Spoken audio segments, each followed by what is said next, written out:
Hello, everybody, and welcome to another episode in the continuing adventures of the Shrink and the Pundit. I'm Jeff Salzman, the Pundit, and I am here, as always, with our resident shrink, integral psychotherapist extraordinaire, Dr. Keith Witt. How you doing, Dr. Keith? Doing really good today. Hi, everybody.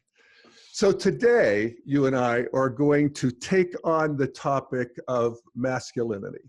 And particularly this idea that's arising in the culture of toxic masculinity. Yeah. And in the last week, we have had a couple eruptions of this controversy. One is the new American Psychological Association guidelines for the treatment of men and boys. Mm-hmm. And the other is a commercial from Gillette, the razor company. And we could look at both of those. But let's start with the APA guidelines. And these are your people, Keith. So tell me, what are they up to and what's going on here?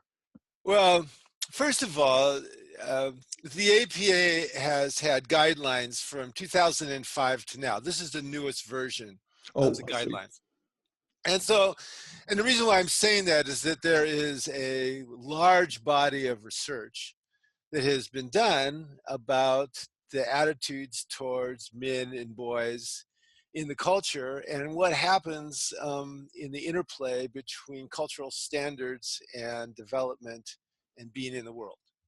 And so the APA put out the American Psychological Association put out these guidelines for the psychological treatment of boys and men. Now, in the APA, in a lot of ways, it's a very amber organization. It has a lot of rules and a lot of precise definitions. Guidelines are not standards. You know, standards are of psychological practice. If you violate them, you're in violation of ethics or maybe even laws. Guidelines are just that. They're saying that according to our understanding of the world, these are things that we need to know, and these are best practices in dealing with the world. Okay? And so they've done a lot of research. There's been a lot of research done on cultural attitudes towards men and boys. Now, they acknowledge in the guidelines that there's many different forms of masculine ideology, and they call them masculine ideology or masculinities in it. But statistically speaking, there are large numbers of men and boys that ascribe to certain characteristics of the masculine.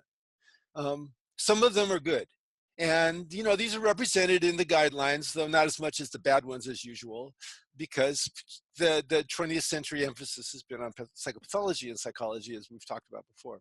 Right. But, you know, courage, leadership, good fatherhood are heavily represented. But there's also aspects of traditional masculine ideology that cause problems, that cause physical, have been associated with psychological and physical problems and pathologies and so on. Now, what are these? And these are shared by vast numbers of men and boys around this country. One of them is anti-femininity, where it's considered bad, and we're really heavily in the lower left quadrant here, bad to be like a girl, act like a woman, and so on. And when I was a kid, when you were a kid, that was considered a primary insult to a boy. Yes. You're acting like a girl or a sissy and so on. Yep. So anti-femininity, a hyper focus on achievement, winning and achievement causes problems. A hyper focus on power over other people, power in the world, needing power, wanting to have power, that causes problems. The competition with disproportionate emphasis on winning and defeating your opponent, personal achievement or control or being in positions of power. And there's a lot of masculine standards around not showing weakness. It's as if you're describing somebody we all know who lives in the White House. All right. Yes. Pennsylvania Avenue. He really is an exemplar for almost everything that's bad. And then the restriction of emotion, particularly restriction of affection with other men. Anger's okay. And there are some emotions that are more okay than others. Oh yeah. Now, so they have lots of research that shows that these things lead to problems. One of the problems is what they call gender role strain. Gender role strain is there's pressure from the culture for me to conform to these things, and in trying to do that, I experience stress. And then there's gender role conflict, where who I experience myself to be is a direct conflict with what the culture says is okay to be a man. I'm sensitive. The culture says men aren't supposed to be sensitive. I feel bad, causes symptoms. I'm gay. Culture says I'm supposed to be straight. I feel bad, causes symptoms, and so on and so on and so on. And this is associated with bullying, domestic violence, incarceration, psychotherapists diagnosing externalizing things with boys like conduct disorder rather than depression or anxiety. They're more likely to diagnose that with girls, more likely to use psychotropic drugs to try to control behavior in boys. There's a ridiculous and astounding and horrifying amount of antipsychotics being prescribed to children, basically for social control, largely to boys. Now, is this critiqued in these guidelines? Yeah. Okay. Yeah. So that's a very positive thing. It is. The guidelines, I was reading them, okay? I read them in detail and went over them, and they're positive. It was courageous of the APA to begin this conversation, to put this stuff out. This is controversial stuff. Right. Well, Okay. And the reason it's controversial is that it feeds into a idea and a meme that is arising that masculinity itself is toxic.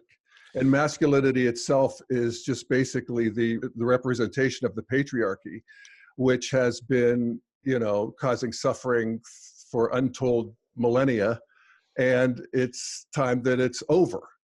And this idea has become a core truth in political, progressive, academic philosophy. And it is being met with a considerable blowback from the traditionalists. I noticed on YouTube on the Gillette ad that it's being downvoted about twice as much as it's being upvoted. Isn't that interesting? We've gotten tons of blowback on these APA guidelines from conservatives, and not just conservatives, but really thoughtful people like Andrew Sullivan. Yeah, progressives. Who we both admire and see a lot of integral sensibility in Andrew. And here's a paragraph that he wrote. First of all, he gives us a quote from the APA guidelines, which is, traditional masculinity, marked by stoicism, competitiveness, dominance, and aggression, is on the whole harmful. So Andrew comments. So therefore, men should presumably learn to be the opposite: emotionally inconstant, collaborative, submissive, and passive. If that's the kind of man you want to be, much more like a sexist stereotype of a woman, an army of psychologists are ready to help you. Now, Andrew is making a mistake here, in my opinion. Now, first of all, I want to say that I was irritated by the guidelines also. And I was irritated because the APA, which is basically an amber and green organization, makes the same mistake that green almost always makes. It's really good at deconstructing the problems, but really not good at all at creating a positive, constructed, integrated perspective that can guide us. And this is what we're going to be talking about later on today, because that's what Integral can provide. And that's been part of my life's work, providing that to men and to women. It's part of David Data's life work. It's part of John Gray's life work. And these forms, these integrated forms exist. The APA has antibodies to these forms, and that's a green bias. Now, what happens with us... Now, let me stop you there for a second. Give me an example of these forms that you're talking about. Okay, well, my personal favorite, I think that in masculine development, you grow from boy to acolyte to warrior to man of wisdom.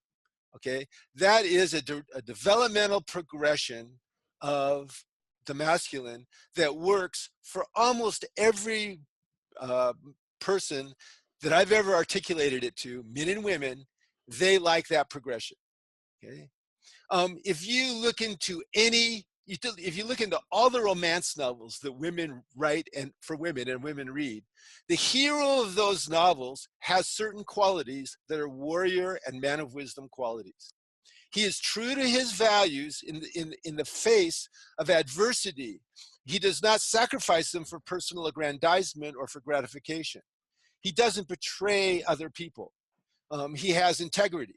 He has masculine presence. He's unafraid of his sexuality and her sexuality, and is comfortable leading them into a shared sexuality that is joyful for both of them. He is eminently trustable.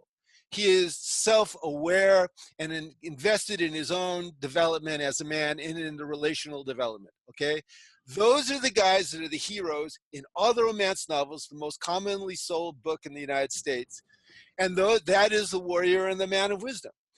And if I articulate those to people, to men and women, they like it. If I articulated those values to all the people who wrote these guidelines, they say, sure, we definitely go along with that. And if I said, well, why didn't you put that vision into your guidelines? They would come up with some green excuse about how they can't speculate and come up with theoretical stuff, or they haven't done the research or whatever, okay? But mostly what it is that green bias towards deconstructing but not constructing. Well, and also actually, I think, a green bias towards femininity. And I'm not necessarily saying this is a bad thing, but if we look at history, the masculine sort of stereotype, and even the negative one, the stoic, dominating, aggressive stereotype, was actually functional for most of human history. It's still functional. Fair enough. And that's an integral view where we want to say, so how can we bring that back into a new integration? But Green's not at that integration yet. Green is still feeling the sting and the, wounds of that kind of masculinity. And their job is to feminize. It just is. And that's not a bad thing, because the feminine needs to come online in some balance with the masculine. Yes. And also, just to put this on the table, and this is, I think, another green insight that's good, to be separated from gender. So women can have the masculine positive and men can have the feminine positive. And there's this new integration that is, we can actually see it happening. If you think of men now versus our fathers. I mean, we can feel it happening in our own consciousness. Yes, and in our kids and their generation, it's happening at warp speed. This topic is near and dear to my heart, because when I came into psychotherapy, training in the early 70s, I came in as a martial artist, and there was just a lot of limp green, fake emasculating stuff going on. And my job when I became a teacher was to bring the warrior into that. Now, on the other hand, I was seeing the APA in 1973, the DSM had homosexuality listed as psychopathology. I wasn't down with that. And I wasn't down with this other stuff. And so until I discovered Integral, I was personally kind of an outlier around all this stuff. And so, of course, what we want to look for is what's the healthy manifestation of every single one of these characteristics and the unhealthy manifestation.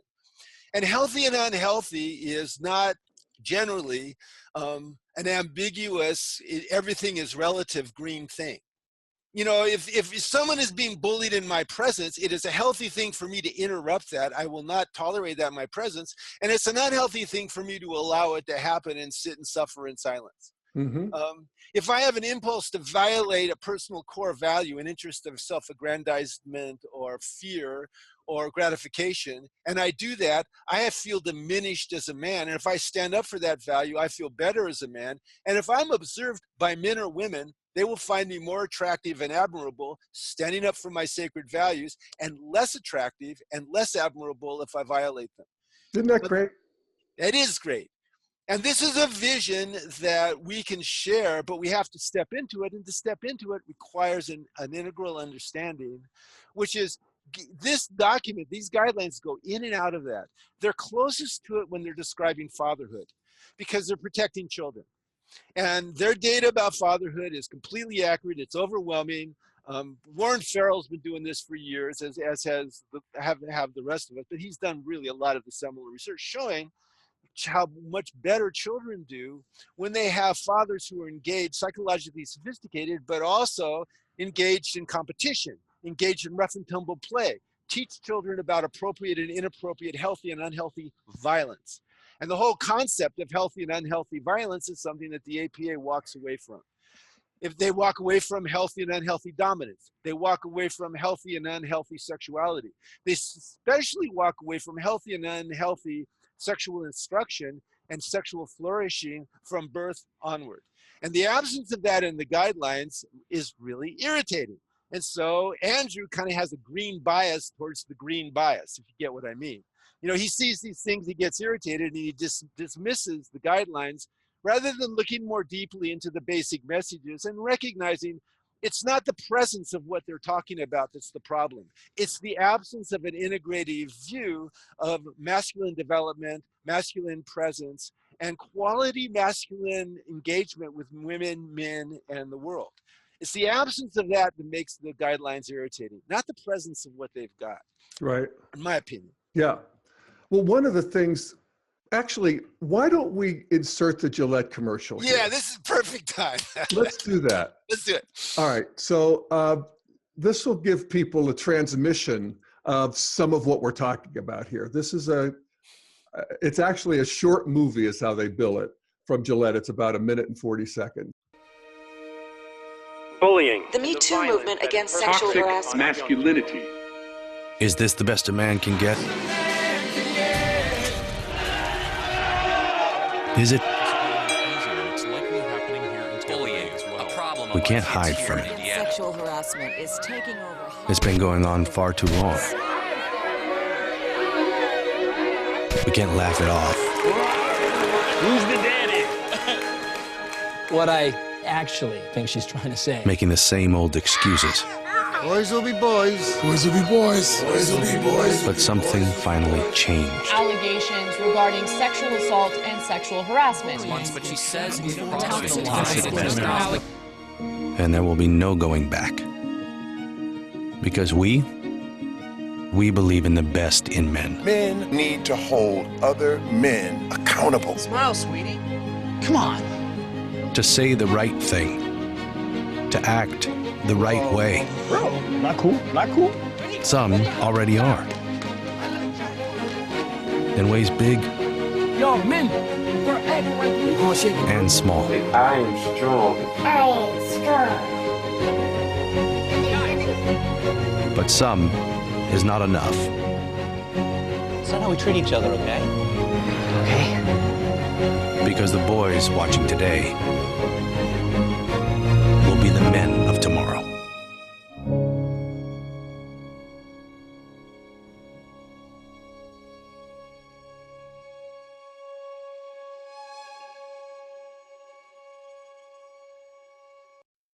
There now, that wasn't so bad. I liked it. I did too. It's inspiring in a way. There's only one part of it a couple parts I don't like. One part that I don't like is I don't like how they pathologize guys looking at beautiful women and wanting them. You know, we're going to look at beautiful women and we're going to want beautiful women. And now there's appropriate ways, healthy ways of doing that. Not just healthy for guys, healthy for women and enjoyable. And there's unhealthy ways. And so it's, you know, this reminds me of Bina's whole work on polarities. You're always just looking for the healthy and unhealthy expression. And if that is a standard, well, then that's really great for everybody, including developing children. Right. Now, one thing the APA tends to do is it tends to demand that everybody be at a different value mean than they are sometimes.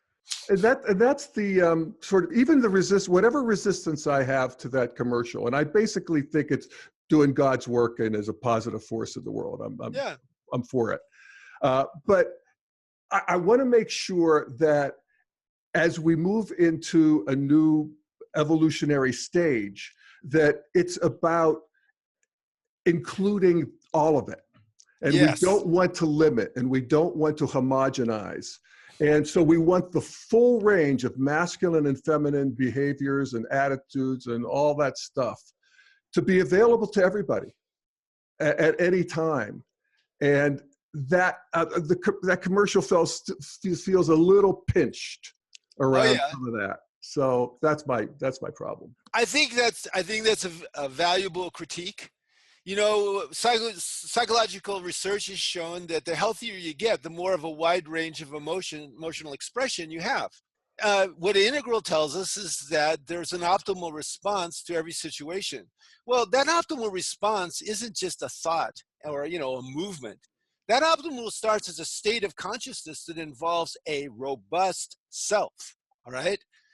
Okay, so there is a robust self of the ravager in man, okay? There's a healthy version and there's a healthy version. There is a robust self of the ravaged, you know, in a woman, healthy and unhealthy version.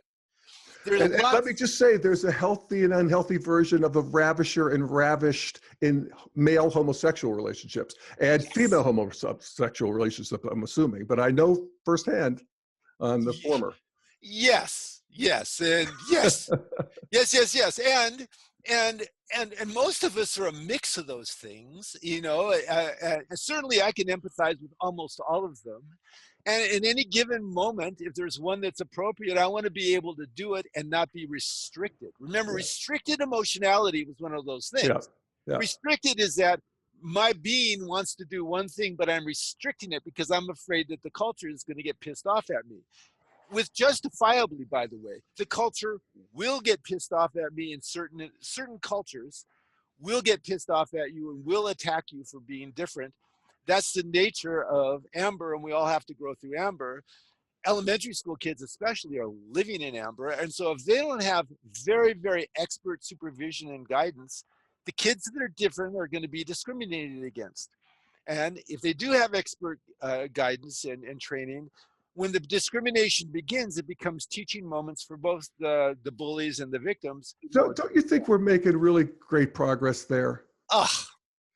More than people give us credit for. The integral age is blossoming all around the world, and I just there's so much crap happening, people really aren't seeing it, but it really is the upstart spring beneath all the detritus that we're having to deal with. Yeah. And you know, and so I'm hopeful about it. And so the pushback that people are giving around the guidelines and around this commercial, what do you need to add to that to make it a full version of a man, a present man? All right. Well, let me put forth another argument that the resistance to this stuff is putting out. What traditional people are afraid of is this operationalization of critical theory that says that everything is a cultural construct and there's really no such thing as nature and the nature-nurture kind of polarity. Exactly. And so this is a skirmish in that bigger war. And people who are allergic to that critical theory that everything's a cultural construct, and you know, the power of the patriarchy and all of that sort of thing, they have a problem with this. And so I would ask you that, Keith. You know, you and I both just made, I think, a very inspiring case that all behaviors ought to be available to all people, regardless of gender and so forth. Yes, we did. But isn't there still something to the fact that men are full of testosterone? Yes, and this is another critique I have of the guidelines. Evolutionary psychology is not in these guidelines. Neurobiology is not in these guidelines. The very real developmental, psychological, and behavioral and social differences between boys and girls and men and women are not in these guidelines.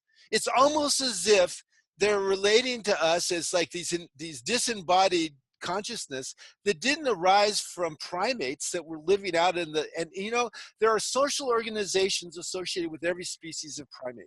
We can look at the gorillas and chimpanzees and rhesus monkeys, and they all have typical social organizations that are genetically driven, as do human beings.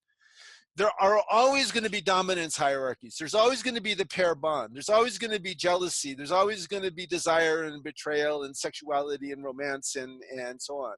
There are going to be social constructs to try to control our sexuality and our dominance one way or another, our violence one way or another. I mean, this all happens. This all happens in us. Now, what a very legitimate critique of Green is if you pathologize, say, sexuality and dominance, in developing kids, what you're doing is you're creating gender role conflict, because they'll feel that stuff coming out and they'll go, oh, I must be bad because of something, okay? And instead, and what does that do? It causes them to try to hide it. We hide what we're ashamed of. And if you hide it, then you can't process it and integrate it.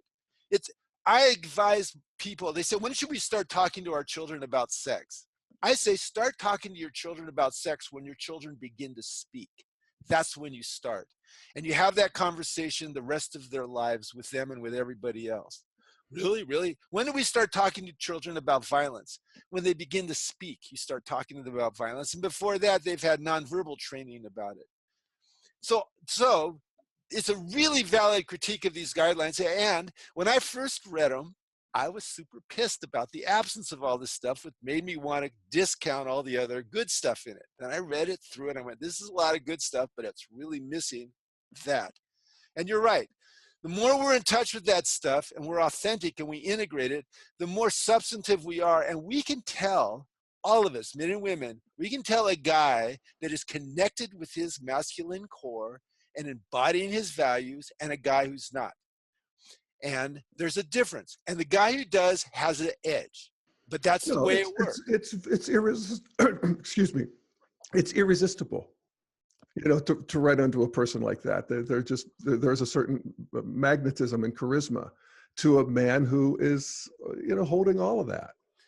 And also, I would say to a woman who has strength and, you know, some of the things that used to be women were deprived of. Which brings me to another question, and that is, how about toxic femininity? Now, first of all, is there such a thing? Do they address it in the APA guidelines for treatment of women and girls? No. Now, there's two things. One, the term toxic masculinity doesn't appear in this document. Right. Okay?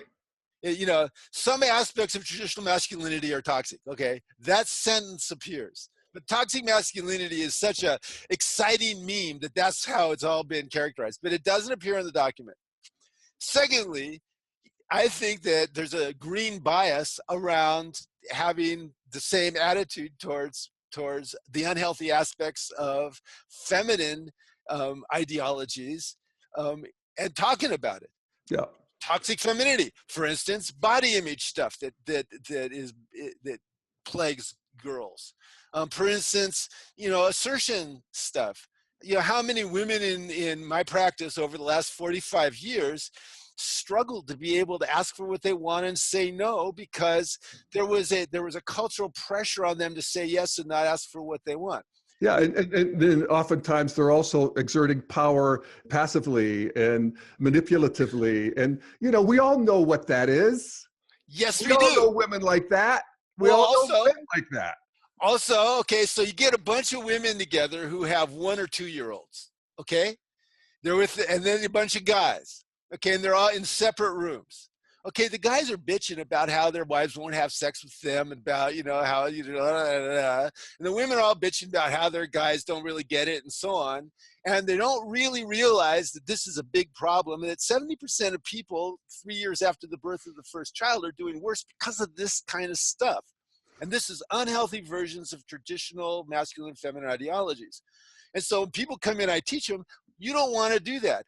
In that area, you want to be an outlier. You want to be in that group saying, no, I love my husband. You want to be that guy talking, you know, we started having sex again 3 or 4 months after the birth. And, you know, and we started being a lot more affectionate and sensual with each other, because that's what we needed to do to stay connected through all the trials of having children. You want to be that guy. You want to be that woman. You want to be somebody spreading that integrative message of being the healthy masculine and the healthy feminine. And we need, you know, if you want to make a really healthy guy, give him a great feminine partner that he's willing to receive influence from. And together, they're what my Aunt Dorothy calls the 2 wings of the dove. You know, the person that has helped me be a better man in my life, a better warrior in my life, a better man of wisdom more than anyone else has been my wife, Becky. And how has she done it? She suffers when I'm not my best self, and she lights up when I am, okay? Okay, that dynamic has guided me for 45 years, okay? And yeah, I have a lot of feminine characteristics, and she has a lot of masculine characteristics, but in the sexual occasion, she's more feminine, I'm more masculine, and we like it that way. Now, some people don't, and that's fine if they don't, okay? But it's not fine with me if they're not fine with themselves. And I'll take a stand for that when people come and say, I don't like myself because I have these submission fantasies. Right. In one study, 2/3 of gay guys like being bottoms, okay? But they wanted to appear more masculine because they're a little anxious about it, okay? I thought, oh God, so somebody comes in and says, well, I like being submissive, but I don't like that about myself. Well, if that's what gets you off, you need to learn how to like it about yourself and figure out a way of doing it that works for you. Or I don't like, wanting to ravish my partner.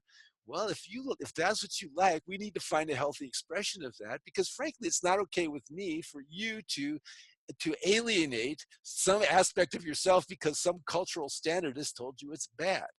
Okay. That's not good for your health or your spirit. And there's another absence in the guidelines, complete absence of spirituality. The sacred father, the sacred husband, the sacred lover, the warrior and the man of wisdom. These are all intensely spiritually charged archetypes that have guided men for not just for millennia, probably since consciousness began as we know it 200,000 years ago. Okay, those are powerful archetypes that we need to access to feel spiritually connected with the universe. Could we ever expect the APA to embrace that sort of thing? They're pretty scientific in the social science kind of way, and that just it's not going to go there. I resigned from the APA 25 years ago because I just got too frustrated with Flatland. Yeah. And some of their positions, it took them a long time to come out against torture. Didn't take me a long time to come out of torture. It took me about 10 seconds to come out. It took them a long time to say, well, I guess that the homosexuality isn't a disease. Stuff like that, or, some treatment, if we haven't done, if it's not evidence-based treatment, then we're going to ignore it. But again, I know, but thank God for the people who sort of keep themselves in a box of at least facts, or at least that's true. Sometimes they're slippery facts, especially in social science, but they're still trying to keep themselves in that box. And that's the piece that they bring to the party. Yes. So that's fine. So as integralists, we can say, okay, that's a good piece you're bringing to the party. In this case, you're skewing a little green with this critical theory. That's fine too. There's gifts to that. There's limitations to that. But the integral thing is just going to want to move beyond and include all of it, include more of it. And if anyone of the guys or women that wrote these guidelines were part of this conversation, almost all of them would agree with almost everything we're saying. Yeah. Now, and if I said, well, how come you're not putting that in your articles? How come you're not putting that in your guidelines? They would come up with some right quadrant rationalization, but basically what that's doing is it's reflecting a left quadrant allergy towards taking a proactive stand for an integrative vision of what is healthy masculinity or healthy femininity. And so as psychologists, I believe we have responsibilities to take those stands, and I take those stands. And sometimes I get pushback from Amber. I get pushback from Green, from some of the, not often, but occasionally. So Keith, in the notes you sent me, you laid out, I think, a very beautiful path to move forward into this more integral sensibility around all of this masculinity, femininity, and so forth. And it's a move from selfish values to spiritual values, or sacred values. Often when someone, and this has been happening in Amber forever, for 10,000 years. One of the things that when the guidelines were talking about microaggressions or privilege, like people feel like they have extra power and privilege because they're in the in group and there's people on the out group. Part of me was kind of grinding my teeth because I'm going, everybody has an Amber side where there's people on the in group that have more privileges and people on the out groups that don't. For instance, you have a lot more privileges than the guy down the street with me because you're on the in group, you're my good friend. You know, there's a lot more sacrifices would make for you than I would make for him. Okay, I don't think that makes me a bad guy. I think that makes me a human being that is realistic about how I organize the hierarchies of my life. That being said, unhealthy amber will objectify and exploit. And they pretend, like the Spanish Inquisition, that you're doing it for your own good, but you're not, okay? Now, what does sacred values do? Sacred values maintain the dignity of the individual, and they're respectful. Martial arts is a good example of this. You know, the concept of healthy hypermasculine cultures is a good example of this. You know, the guidelines subtly diss hypermasculinity. Hypermasculine cultures are quite beautiful. The karate studios I studied in were hypermasculine cultures where dignity and respect were core values that everybody was expected to follow. And if you didn't, bad things happened to you, and we didn't mind that. The Navy SEALs is a hypermasculine culture that has created one of the best protective forces in the world, and that culture is a beautiful culture. And the Navy SEALs I've talked to have been warriors, moving into men of wisdom, very impressive men. Some fraternities are unhealthy hypermasculine cultures. And so again, what we're looking at is, what's the difference? Sacred values tend to be values that are sourced in that inner self that is wise and caring and kind, doesn't objectify other people, but, you know, moves forward on purpose, sacrificing for sacred values, sacrificing for self, sacrificing for others, sacrificing for a cause. That tends to be beautiful stuff. That tends to help us grow. You know, when we shift into exploiting other people, we tend to degrade our consciousness and degrade everything else. And, you know, the research actually supports this. Oh, and in real experience, you can feel it. Yeah. You know, I mean, when I'm in exploitative mode, I feel it, you know, to the degree that I'm aware of it, at least. And I don't like it. You know, it's definitely sucking the life out of me. And the self-sacrifice is, in a way, the opposite. You don't want it to be sort of shallow, stupid self-sacrifice. Right. But to give yourself to a cause greater than yourself, you know, you kind of can't beat that. Which brings us to boy, to acolyte, to warrior, to man of wisdom. If you're moving into the warrior archetype, you need ordeals, and ordeals are dangerous. Now, if we don't provide those for our kids and our teenagers, they're going to go provide them for themselves and go risk their lives. And accidental death is the #1 cause of death between kids between 1 and 44. And so what we go is, okay, what are the appropriate risks? Let's prepare you for the appropriate risks. Take the appropriate risks, particularly the ones that are life-threatening, like driving, and make sure that you understand what you're dealing with.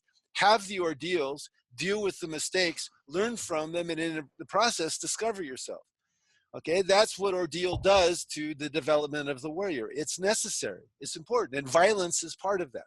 Okay, fear is part of that. You don't discover courage unless you're experiencing fear. And boy, I mean, you talk about how you had martial arts as the sort of vehicle for that for you. Yes. Very few guys have that. Very few boys have that. I mean, sports to some degree. Sports helps. Yeah, sports helps. Even hunting, Sure. you know, that kind of wilderness experience is great. But a lot of boys have basically nothing. Right. And the boys that have fathers that do rough and tumble play, that do competition and teach them how to be good winners and losers, those boys do so much better than boys that don't have it. And so we need that. And, you know, fathers need to learn how to do it, and we're not teaching fathers adequately. Half the fathers in this country don't think they're doing a good job as fathers. Okay, well, why not? I mean, we have them until they're 18 years old in an educational system, and they're 18 and they haven't learned how to be a good father. There are lots of women's studies classes in college. How many men's studies classes are there in colleges? Hardly any at all. You know. Yeah. Now, it's almost like we're going to look back on this modern age as the age of, I mean, it's been called this, the age of alienation, the age of atomization. Yeah. You know, hopefully in the sacred world to come, we will have figured out how to bring back those dense relationships that occur in pre-modern cultures. And, yes. and the, you know, the journey that people take that they're very aware of in pre-modern cultures in terms of trials and growth and you know, that sort of thing. And we'll bring that back online and look back on this modern age as, you know, certainly the age of technological marvels and all kinds of good stuff, but also an age of emptiness in terms of our human capacities and human relations. And, you know, that's becoming clearer to me as I think about this. You know, people talk a lot about integration, but what is really an integrated consciousness? I mean, what is it? If you think about it, an integrated consciousness is a consciousness that never loses contact with your wisest self. Once you're, no matter what state you're in, no matter how you're manifesting your type, no matter what kind of weirdness is going on, you continue to have access to that wisest self. You're an integrated consciousness. And you can't do that unless you're an authentic expression of whoever you are. You know, and tribal society would help people discover who they are. This is good tribal society, healthy tribal society, and be true to the, you know, when I wake up in the morning, I go up and I take a glass of water and I go outside and I raise it up to the sun and I feel all the feminine energy of the universe coming through that water, through my body and becoming masculine as it goes into the earth. A shaman taught me that ceremony, I don't know, 20 years ago, and I do it every single morning. Now, every single value meme in me experiences that ceremony differently. There's a part of me that thinks that you know, that it's happening. I'm one of the avatars that's making this happen. Part of me thinks this is a form that I go through to help me organize myself. You know, part of me is just being faithful. You know, we do our practice to be faithful. A part of me goes, this is opening me up for further development.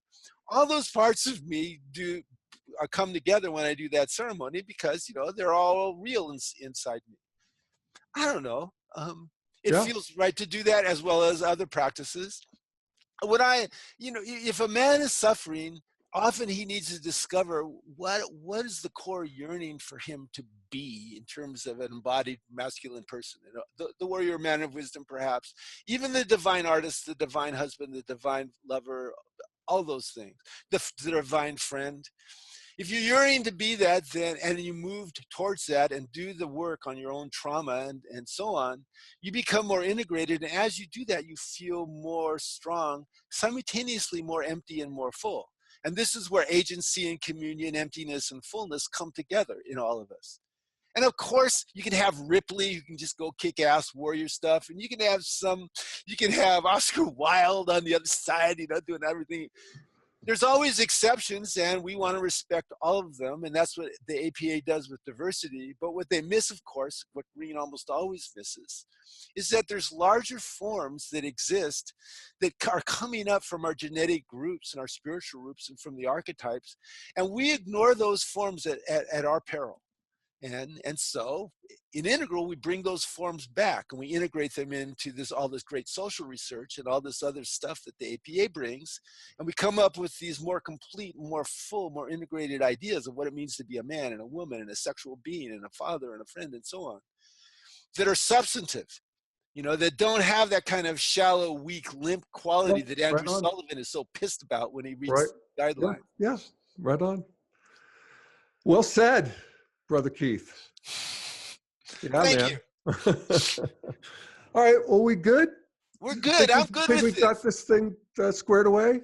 I think that we do. I wanted one thing about this that was challenging for me personally is as I went into it, I kept on falling into the same place that Andrew Sullivan must have fallen into. I'd get irritated and have these impulses to dismiss the whole field or the whole thing. Me too. And I went, no, Keith, let's look at a whole vision of the guidelines, a whole vision of the APA. That whole vision was almost always mostly a positive thing. What it made me want to do is meet with them and share with them and discuss this with them, create a dialectic with them about what's possible, how the APA could be so much more wonderful if we brought these spiritual elements in, these archetypal elements into the basic framework. And I want to do that, and I try to do that when I'm talking to a more traditional psychology audiences.